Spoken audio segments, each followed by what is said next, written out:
दोस्तों, कहते हैं सरहदें मुल्कों को बांट देती हैं, लेकिन दिलों में बसे रिश्तों को कोई सरहद, कोई दीवार, कोई नफरत कभी अलग नहीं कर पाती।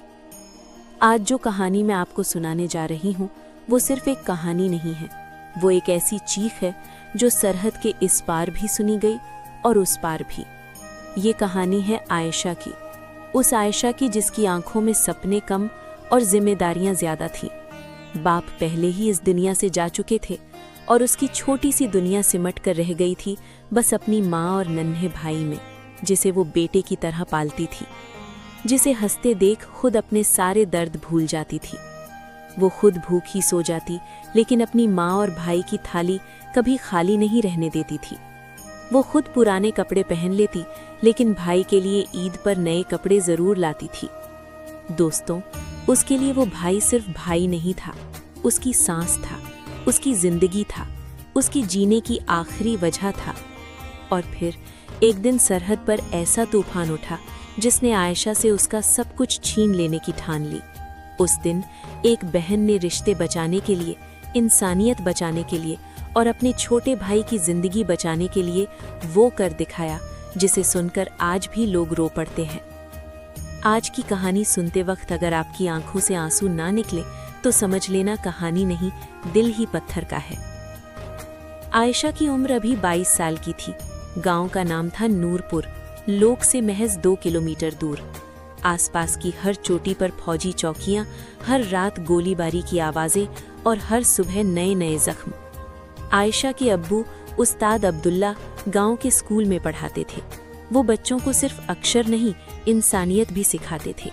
बेटी, वो कहते, जब दुनिया नफरत सिखाएगी तब तुम इंसानियत सिखाना, क्योंकि मजहब बदल सकता है, मुल्क बदल सकता है, लेकिन इंसान का दिल वो वही रहता है। 5 साल पहले एक रात क्रॉस फायरिंग में अब्बू शहीद हो गए। गोली सीधे सीने में लगी। आयशा उस वक्त सिर्फ 17 की थी। माँ की तबीयत पहले से ही खराब थी, दिल की बीमारी, और सबसे छोटा भाई 7 साल का अहमद अब भी अब्बू की याद में हर रात रोता था। अब भी अब्बू कब आएंगे? आयशा बस गले लगा लेती और कहती, जब तू बहुत अच्छा बच्चा बन जाएगा। एक सर्द रात थी, जनवरी की आखिरी ठिठुरती हुई रात। बर्फ की चादर इतनी मोटी पड़ चुकी थी कि जमीन का नामो निशान मिट गया था। पैर रखते ही बर्फ तक कमर तक धंस जाती और हर कदम के साथ ठंड हड्डियों तक चीरती हुई उतरती। गांव के छोटे छोटे घरों की खिड़कियां बंद थीं। चिमनियों से निकलता धुआं भी हवा में जमकर बर्फ बन जाता। अहमद का बुखार 3 दिन से लगातार बढ़ रहा था। उसकी छोटी सी देह तप रही थी, होंठ सूख कर फट गए थे और हर सांस के साथ कमजोर कराह निकल रही थी।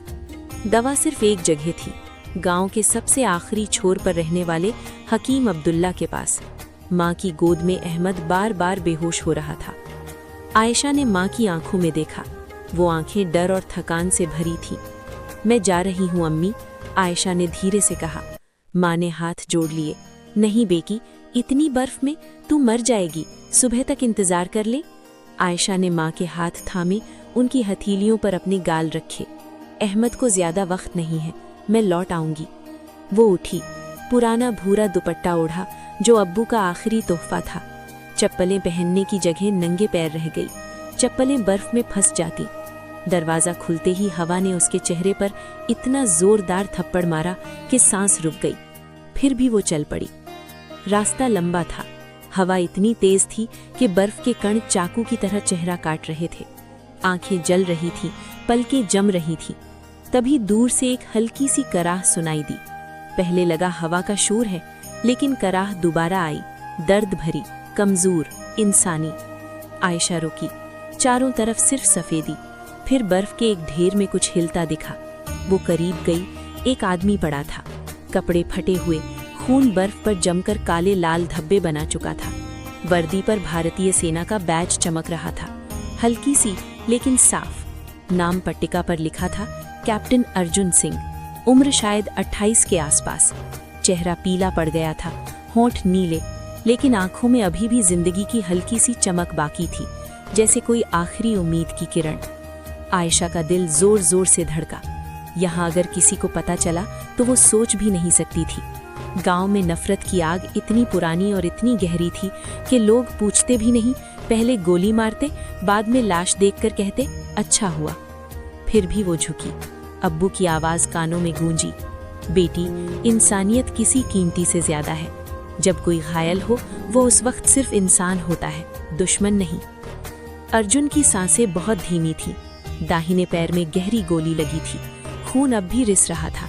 आयशा ने अपना दुपट्टा फाड़ा, कपड़ा जमकर सख्त हो गया था। उसने घाव पर जोर से दबाया, फिर पट्टी बांधी। अर्जुन की आंखें आधी खुली, दर्द से चीख निकली, लेकिन आवाज गले में ही दब गई। आयशा ने उसे कंधे पर उठाने की कोशिश की। अर्जुन का शरीर इतना भारी था कि उसकी कमर में तेज दर्द उठा। पैर लड़खड़ा गए, लेकिन वो रुकी नहीं। नंगे पैर बर्फ में चलती रही। हर कदम पर पैरों में सुइयां चुभ रही थीं। खून की बूंदें बर्फ पर गिरकर लाल फूलों की तरह खिल रही थीं। कई बार वो गिरते गिरते बची। आंसू जमकर गालों पर बर्फ बन जाते। आखिरकार वो एक पुराने टूटे हुए शेड तक पहुंची।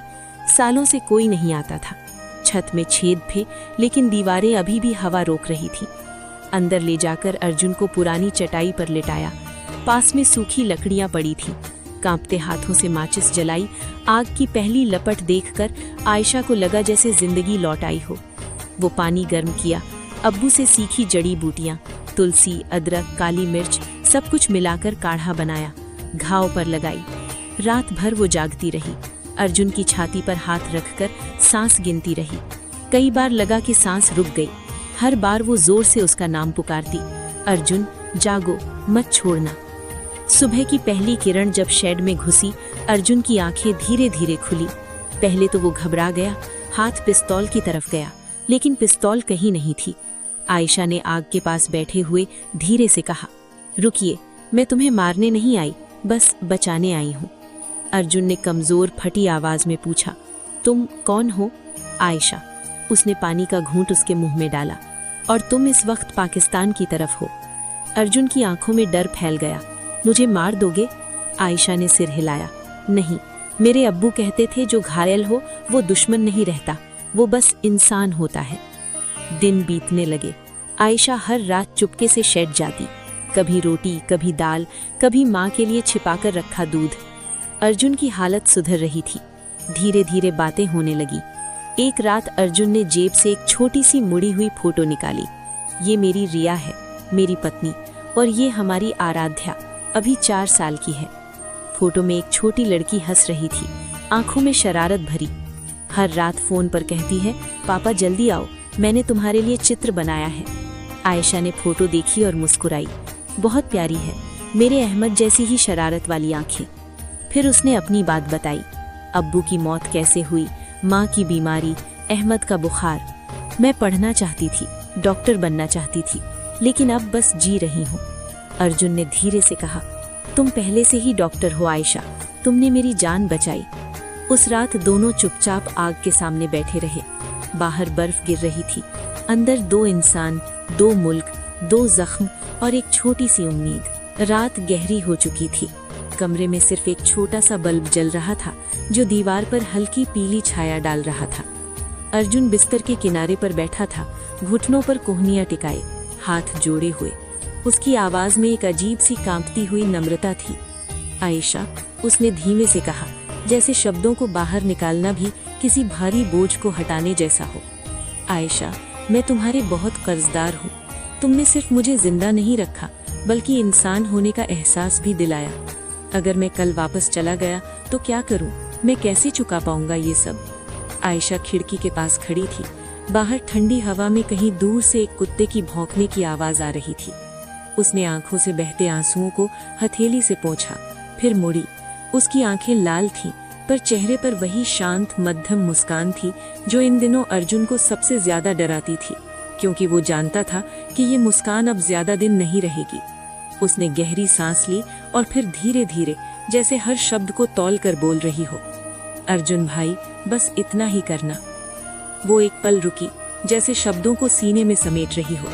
जब तुम घर पहुंचो, जब तुम अपनी छोटी सी गुड़िया से मिलो, उसे गोद में उठाओ, उसके माथे पर चूमो, तो बस उससे ये कह देना कि इस तरफ भी एक बहन है, एक बहन जिसने तुम्हें कभी दुश्मन नहीं समझा, जिसने तुम्हें सिर्फ भाई माना। आंसू फिर से उसके गालों पर लुढ़क आए। उसने उन्हें रोकने की कोशिश नहीं की, और ये भी कहना, उसकी आवाज अब और भी धीमी हो गई थी, जैसे दुआ बनकर हवा में घुल रही हो। हर कश्मीरी पत्थर नहीं फेंकता, कुछ लोग तो बस दुआएं भेजते हैं, चुपचाप, बिना किसी को बताए। बस इतना ही कह देना कि एक बहन यहाँ बैठकर रोज तुम दोनों के लिए दुआ मांगती है। अर्जुन का गला रुंध गया, वो कुछ बोल नहीं पाया, बस हाथ अभी भी जोड़े हुए थे और आंखों में एक ऐसा दर्द था जो शब्दों से कहीं ज्यादा गहरा था। आयशा ने आगे बढ़कर उसके कंधे पर हल्के से हाथ रखा। बस इतना, और कुछ नहीं चाहिए। रात और गहरी हो गई, दोनों चुप रहे, सिर्फ एक दूसरे की सांसें और बाहर की हवा का शोर सुनाई दे रहा था, जैसे पूरी दुनिया उसे एक वादे में सिमट गई हो, एक भाई और एक बहन के बीच का वो आखिरी सबसे पवित्र वादा। लेकिन राज ज्यादा दिन नहीं छुपा। गांव का शब्बीर, वही लालची इंसान जिसकी आंखों में हमेशा पैसों की चमक रहती थी, उसे देख लिया। रेडियो पर खबर आई थी, लापता कैप्टन अर्जुन की जानकारी देने वाले को 1 करोड़ का इनाम। शब्बीर की आंखें लाल हो गईं। उसने गांव वालों को इकट्ठा किया। ये आयशा गद्दार है, काफिर को छुपा रही है, पकड़ो इसे, इनाम हमारा। अगली सुबह सूरज निकलने से पहले ही भीड़ शेड की तरफ बढ़ी। लाठियां, कुल्हाड़ियां, मशालें, गुस्से से लाल चेहरे। आयशा बाहर खड़ी हो गई। उसके हाथ कांप रहे थे, लेकिन आवाज में दृढ़ता थी। रुको, वो घायल है, किसी की जान लेने से पहले सोच लो, क्या तुम्हारा मजहब ये सिखाता है? शब्बीर चिल्लाया, चुप कर, तूने मुल्क के साथ गद्दारी की है। भीड़ आगे बढ़ी, पत्थर उठाए गए। तभी शेड के अंदर से अर्जुन बाहर आया, लंगड़ाता हुआ, पिस्तौल हाथ में। मुझे छोड़ दो, इस लड़की को कुछ मत करना, उसने सिर्फ एक इंसान की मदद की, अगर मारना है तो मुझे मारो। भीड़ ठिठक गई। तभी आसमान में गड़गड़ाहट, हेलीकॉप्टर की आवाज, भारतीय सेना के कमांडोज। अर्जुन का सिग्नल डिवाइस काम कर गया था। रस्सियां नीचे आईं, काले कपड़ों में कमांडोज उतरे। भीड़ में भगदड़ मच गई। शब्बीर भागा, लेकिन पकड़ा गया। एक कमांडो अर्जुन के पास आया। सर, आप ठीक हैं? अर्जुन ने उन्हें रोका। रुको, इस लड़की ने मेरी जान बचाई, इसके बिना मैं यहाँ नहीं होता। आयशा एक कोने में खड़ी रो रही थी। अर्जुन उसके पास गया। आयशा, अब तुम यहाँ नहीं रह सकती, चलो मेरे साथ। मैं वादा करता हूँ, तुम्हारी माँ और अहमद की देखभाल होगी। भारत में तुम्हें इंसान कहा जाएगा। आयशा ने सिर हिलाया। मेरा वतन। लेकिन तभी माँ और अहमद को स्ट्रेचर पर लाते हुए कमांडोज दिखे। माँ ने कमजोर आवाज में कहा, जा बेटी, जहाँ तेरी इंसानियत की कद्र हो वही तेरा घर है। अहमद को भी ले जा, वो यहाँ नहीं जी पाएगा। आयशा अहमद को गले लगाकर रो पड़ी। अहमद ने पूछा, अप्पी, अब्बू कहाँ है? आयशा ने कहा, अब्बू हमें देख रहे हैं और मुस्कुरा रहे हैं। हेलीकॉप्टर उड़ा, नीचे बर्फीली वादियां छोटी होती गईं। आयशा ने खिड़की से बाहर देखा, जैसे सदियों की नफरत पिघल रही हो। अर्जुन ने अपना जैकेट उतारकर आयशा के कंधों पर डाला। ये सिर्फ कपड़ा नहीं, ये वादा है। भारतीय सीमा के उस दूर दराज इलाके में जहां ठंडी हवाएं और बर्फीली चोटियां हर तरफ फैली थीं, अचानक हेलीकॉप्टर की गड़गड़ाहट गूंज उठी। आसमान से उतरते ही धूल का गुबार उड़ा और रोटर की तेज आवाज ने चारों ओर सन्नाटा तोड़ दिया। जैसे ही हेलीकॉप्टर की सीढ़ियां नीचे आईं, वहां पहले से खड़े हजारों लोग, किसान, ग्रामीण, बच्चे, बूढ़े, जवान, सबने एक साथ तिरंगा लहराया। लाल केसरिया हरा झंडा हवा में फड़फड़ाता हुआ ऐसा लग रहा था मानो पूरा देश वहां इकट्ठा हो गया हो। आंखों में आंसू, चेहरों पर गर्व और उम्मीद की चमक, सब कुछ एक साथ था। कैप्टन अर्जुन सिंह, भारतीय सेना का वो बहादुर अफसर जिसकी जान कुछ दिन पहले पाकिस्तान की ओर से आई एक गोली ने छीनने की कोशिश की थी, हेलीकॉप्टर से उतरा। उसके कंधे पर पट्टी बंधी थी, चेहरा थका हुआ, लेकिन आंखों में वही जज्बा। उसके साथ 2 लोग थे, एक युवती आयशा जिसके चेहरे पर डर और उम्मीद का मिश्रण था, और उसके छोटे भाई अहमद जो अभी भी घटना के सदमे में था।